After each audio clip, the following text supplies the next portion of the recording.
Hey friends, it's Elgin Walker here, eXp Realty.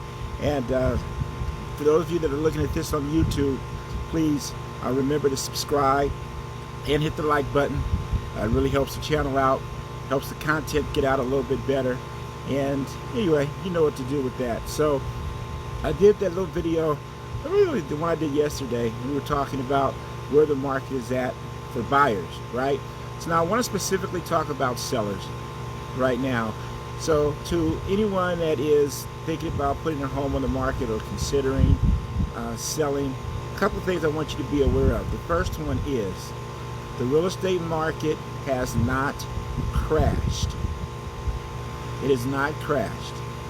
I personally don't think that it's going to crash, but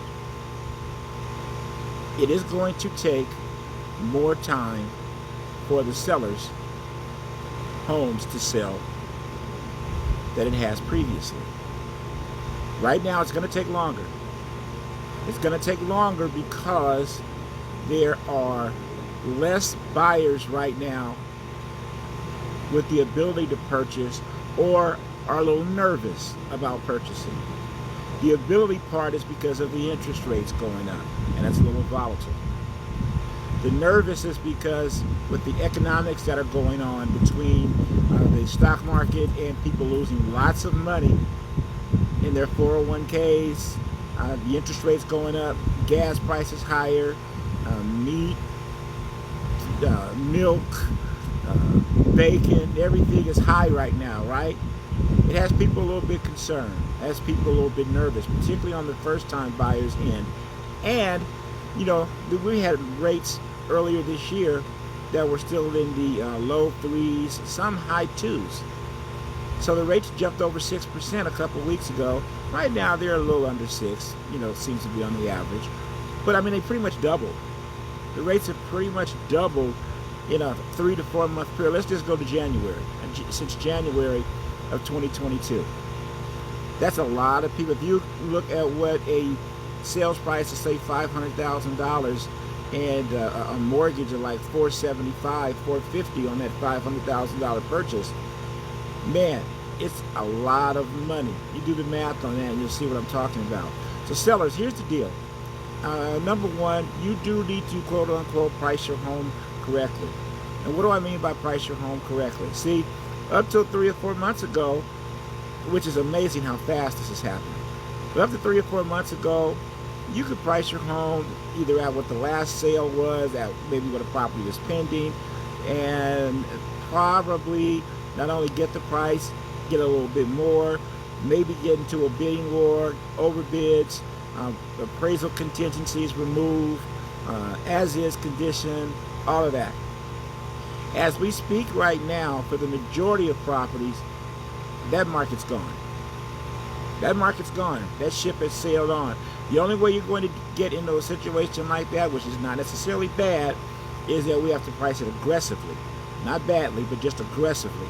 We have to do some things to make sure that your home is the next property that sells in your area. That might mean pricing it a little bit lower than a previous sale. That may mean staging it. That might mean, which we're doing a little bit of right now, is offering to help the buyer with their closing costs, or help the buyers with a buy down for their interest rate so they can afford more home. So you haven't heard or seen anything like this in a couple of years or so, and maybe even longer than that, even for the buyer's closing costs. On the physical inspections that come back, you may have to do some repairs. Some things that you could get away with not having to do because the market was so hot previously. Sellers, you're also going to have some patience. You're going to have some patience because, you know, previously, again, you put your home on the market, but not uncommon in the first week that you may get quite a few showings on the home, and you're getting quite a few showings on the home and the offers are coming. That's slowed down as well. I'll also tell you that within a 2, maybe 3 week period at the most, if you've got your home on the market, obviously it hasn't sold, and if you're not getting a pretty good steady stream of buyers, you're going to have to visit a price adjustment. These are just things you're going to have to do to get your home sold. Now again, none of this means a crash, because I want you to think back that, you know, we've been, depending upon the areas you're in, you've been getting 20-30% appreciation a year the last few years. So if the market does make some sort of a correction, which I think it will, not a crash, some sort of a correction, and maybe it's 5% off of what it was selling at, you know, a year ago or something like that, you're still so far into the good. So far into the good. And for you sellers that really have a need to sell, I'm not talking about, you know, you're kind of testing the market, which this isn't the market to do that. But if you really, really, really need to sell, this is the time to get it on the market. Let's aggressively look at getting it sold. Let's protect the equity that you have so that you can make your next move. If you have any questions, you want to talk specifically about your own personal situation, feel free, reach out. Elgin Walker, the Elgin Employer Walker team. Love to have you. Love to speak to you. Love to help you and your family. Take care.